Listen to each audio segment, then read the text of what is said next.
I think the way the Indian government works is they would probably want, they can't do both the WHO approved RUTF as well as the current take home rations that they give to malnutrition children. So they'll have to either replace one with the other. And I think the process of deciding on it, thinking about it, I think that is just, it takes time.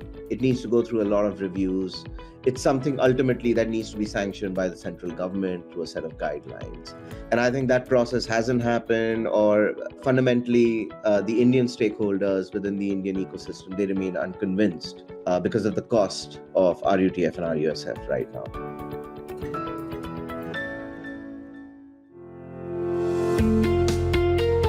Hello and a warm welcome to a very special podcast, Unusual Suspects. I'm your host, Gaurav Chaudhary. This is a series about unraveling stories of entrepreneurs, investors, and professionals who are disruptors, yet not in your face. Their disruptions have consistently delivered on the purpose and the mission they've embarked on. Their values are as strong as the mission. While they're ruthless in pursuing their ambition, they don't stray from being leaders who are not just admired for the vision and relentless pursuit, but also for how they're building an ecosystem of believers who consistently push the boundaries. In each episode, I speak to one such leader, talking to her or him or them about their businesses, lives, inspirations, interests, challenges, pivot moments and turning points, successes, failures, and of course, the little joys of life. Unusual Suspect streams on Earshot.in, Spotify.com, Apple Podcasts, MoneyControl.com, and a host of other podcast streaming platforms and directories. For this episode, I'm delighted to have Akshat Khandelwal, founder and CEO of Nuflower Foods. Nuflower, a made-in-India company, is making life-saving solutions for people suffering from metabolic diseases like malnutrition, diabetes, and obesity, as well as for SAM, or severe acute malnutrition children worldwide. Incepted in 2014, Nuflower is the fifth largest company making ready-to-use therapeutic food, or what is known as RUTF, focused on combating severe acute malnutrition across the globe. Welcome to Unusual Suspects, Akshat. Delighted to have you on the show. Delighted to be here, Gaurav. Akshat, let's start off with a very fundamental and basic question, kind of context setting also for the benefit of our listeners and also my own understanding. Take us back to 2014. It's the kind of the beginning of the mission, when you started Nuflower Foods. What sparked your passion? Was there a wow moment that you came across? Was there a specific eureka moment? Because the kind of business that you are in and the kind of product it's very specific, very specialized, and also extremely significant for India as a whole, because you're dealing with metabolic diseases and malnutrition. How did this idea come about, and how did you go about setting it? Because it also kind of tells you about a tremendous risk-taking ability. Akshat? Yes. Yeah. So back in 2014, Gaurav, what ended up happening was I had two strands of knowledge come my way from different directions. The first strand of thinking and the first outlook that came to me was that most of the problems that humanity as a whole faces when it comes to health are basically these metabolic disorders. Like if today you remove obesity, diabetes, severe malnutrition and cardiovascular disorders, about 90% of our health issues, whether it's in India, whether it's in the United States, whether it's in any country in the world, they'd probably go away, because the only thing we would be left with are infectious diseases, which are easily treatable because there are always medicines for that. So I was kind of beginning to realize that these metabolic disorders are the bane of human kind. The other strand was that I had a pediatrician family friend of ours who had just, so he was in these circuits, in these international pediatric circuits, and he had just visited a few factories in the European Union and the United States, which were making these medical therapies, which we do now, for severely acute malnourished children and famine-afflicted populations. Right. So when I got to know about these therapies, the family friend said that India is a natural place to manufacture such products because all the raw materials are here. India's got great engineering talent. And Who knows, tomorrow we could use this in India as well, these kinds of therapies for India's medical ailments as well. So when I got to know about these two strands of knowledge, I kind of ran with the idea, and that is when New Flower was born, right? And I think the first product line that we wanted to work on at that point of time was these medical therapies for severely acute malnourished, which is ready to use therapeutic foods and ready to use supplementary foods, right? And that's how we started. I think what I did at that point of time was I went to my family, I presented to them a business plan. I said, this is what I want to do. Can you support me for like a pilot plant? And they did that. They were very encouraging in that sense. And I think around 2017, we were able to get our first big contract with UNICEF Supply Division, and that's how that was our first year of operation, and since then we've just been on it. Yeah. Akshat, I just wanted to understand, you were in the business of saving lives, if I may say Yeah. so, in many ways. But a significant part of your products are actually not sold in India. Is there a specific reason for that? Because India is also India is also dealing with obesity, diabetes, and severely acute malnourished children. The distress is still also very significant in India, isn't it? Why aren't you selling as much in India as you were selling overseas, Akshat? So let's talk about malnutrition products for a second, because when we come to obesity and diabetes, I think it gets very different, right? Like, it's a different market. The people who have obesity, diabetes, they are usually middle and upper middle classes. They have money, and so on and so forth. So when it comes to malnutrition, there are two issues with the products that we manufacture. There are two issues in their use in India. The first is that the products that we manufacture, they have a shelf life of 2 years. They're slightly more expensive than the Indian health budgets allow for. So they are perfect for emergency-like conditions. Now, what do I mean when I say emergency-like conditions? I mean, a place like Yemen, a place like Sudan, a place like Ethiopia, a place like Somalia, where there's a literal civil war going, and there's entrenched food insecurity. And there are no ways to get, the supply chains are all broken down. There are warlords in the area, and so on and so forth, right? So the kind of sort of emergency aid that we make is perfect for such environments. You can actually drop a lot of these RUTF and RUSF products from the sky, as is done by Red Cross and WFP and all these other international organizations.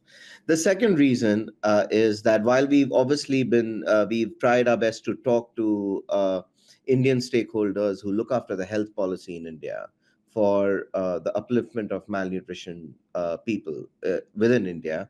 The second reason that we get is that India already has a policy which is called ICDS, Integrated Child Development Scheme, or something to that end. And they already have a set of nutritional products that they are feeding to children.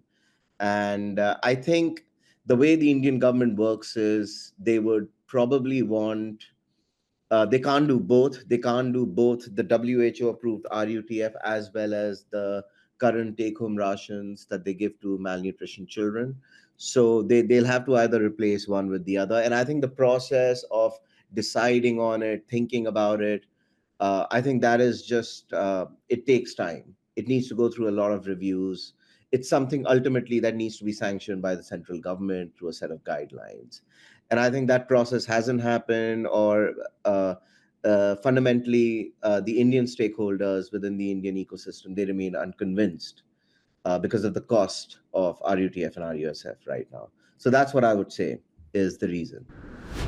If I may say so, do Yeah. you think it would be okay to describe that there are certain regulatory bottlenecks and also a bit of red tape that is preventing your products to be more widely acceptable and sold in India? Well, I wouldn't call them red tape, because, ultimately, when you're making something for severely acute malnourished children, you are dealing with the government, because they themselves don't have much of a purchasing power. So you can't sell much directly to the disadvantaged groups, right?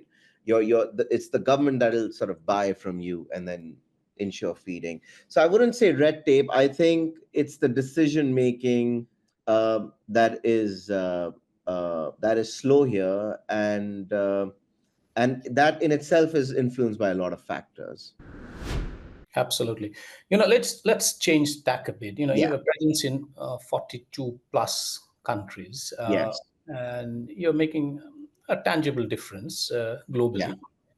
Just share very briefly, can share a couple of inspiring stories from the field and how we ensure that products reach the most vulnerable populations, because availability and supply lines for populations that are targeted is essential for your for your line of business, isn't it? Yes, yes, it is essential. It is essential. I would say just a few things here. First is that we tend to be the supply chain. So New Flower is like the supply chain partner to organizations like UNICEF Supply Division, World Food Program, Red Cross, Medicine Sans Frontières, Save the Children, Action Against Hunger, right? And in doing so, we make sure that the product is ready and it's delivered on time to the port, and then they are the ones who will take it to the end users and supervise feeding and ensure the product integrity is not impacted, right? But there are two episodes that I will share with you that did that very much correlate to the geopolitical changes that we've seen in the past 3 4 years. One is when there was a change of government in Afghanistan, when the United States retreated from Afghanistan and the Taliban took over. There was a huge humanitarian crisis. Now, obviously, the Taliban government has a lot of issues with the international community, but whenever there's a humanitarian issue, when you have a shortage of food and a chance of large amounts of people uh, coming on the verge of starvation, there are no sanctions. Everything is facilitated quite smoothly. And at that point of time, I remember our factory was booked suddenly for more than a few months because the demand in Afghanistan at that point of time was so much. And most of it was going through UNICEF, but I think we also supplied through other international organizations. So that is one. The other is that, again, if you've been following the news in terms of what's happening in Africa, there's a low key civil war happening in Ethiopia over the past 1.5 years in the northern region of Ethiopia. And that has led to a substantial increase in the amount of folks who are severely malnourished or who are facing acute food insecurity.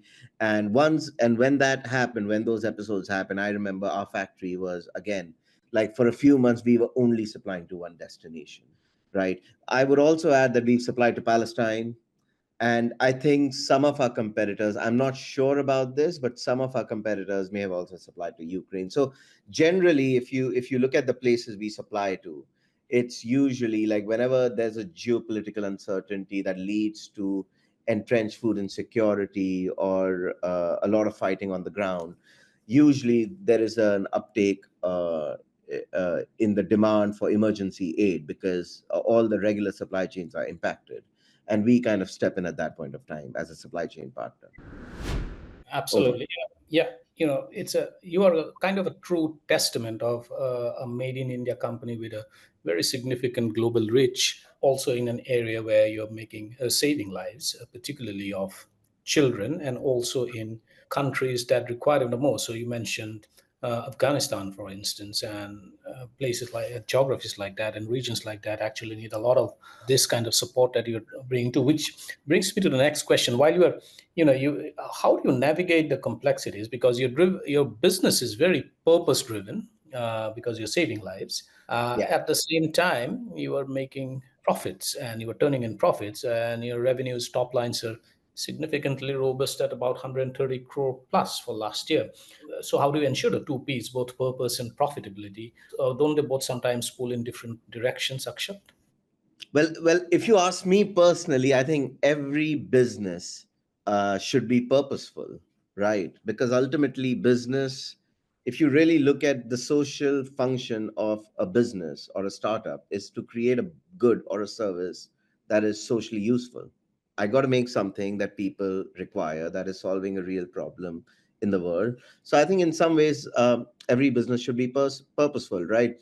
I would also say that I don't quite accept the dichotomy between being purposeful and socially aware and being profitable and sustainable. I think you can have both of these things in one and the same business. And that's what we've tried to do. And I think we, And our success is a testament to that fact.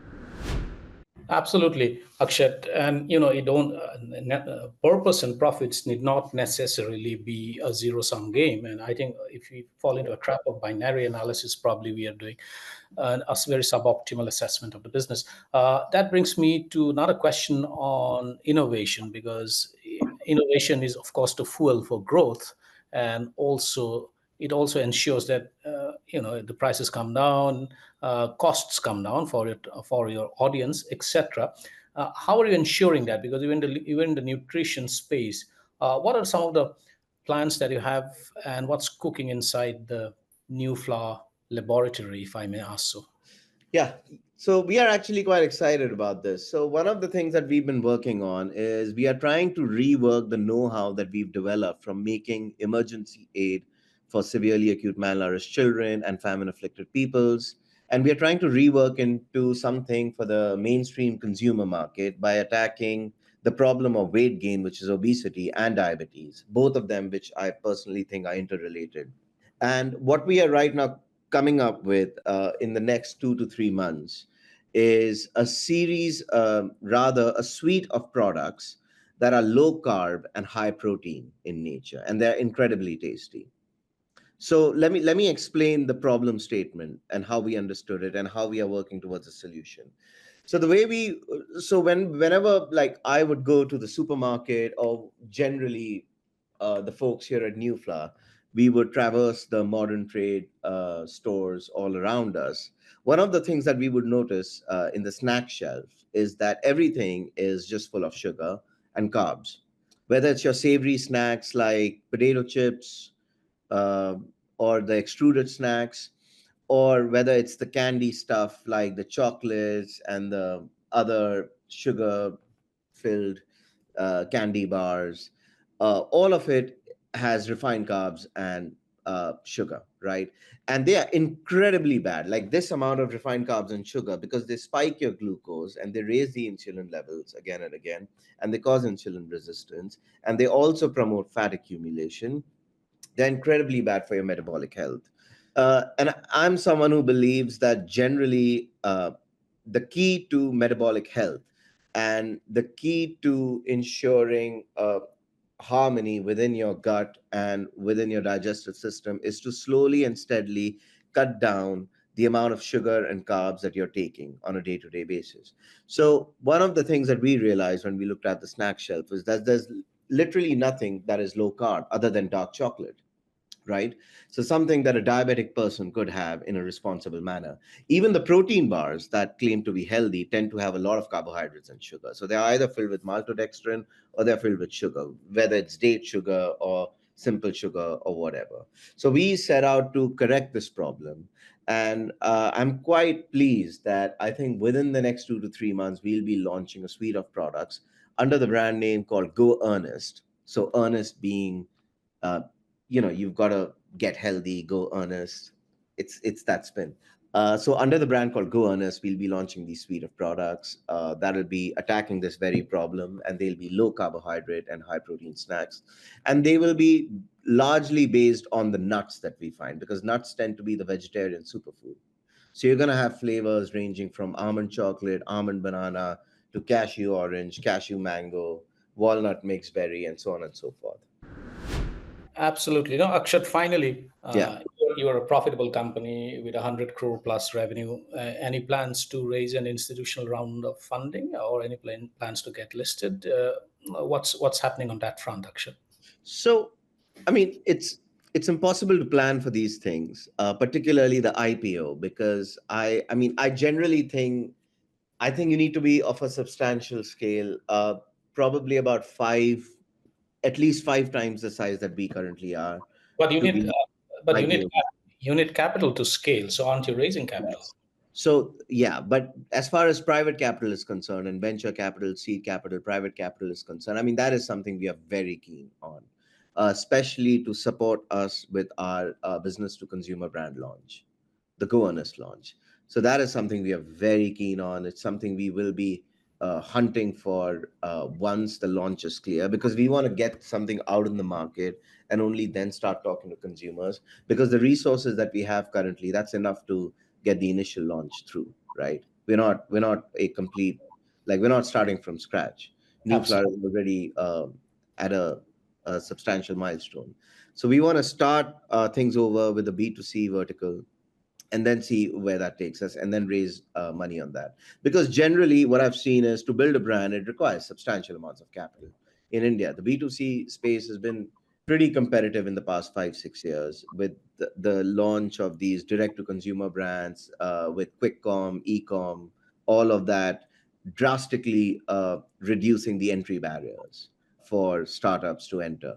So yeah, we'll be needing quite a lot of resources. But I also think we have the right product. Like, we're not doing a Me Too product. We're doing something that is solving a real problem. We're doing something that is very different, very tasty, very unique, and we're doing something that is genuinely healthy. And we're doing something that I believe is at the right price point. I think it's a complete package. Absolutely. Very well said, Akshat, and wish you all the best on your fundraising plans and also about the new suite of products that you're bringing out.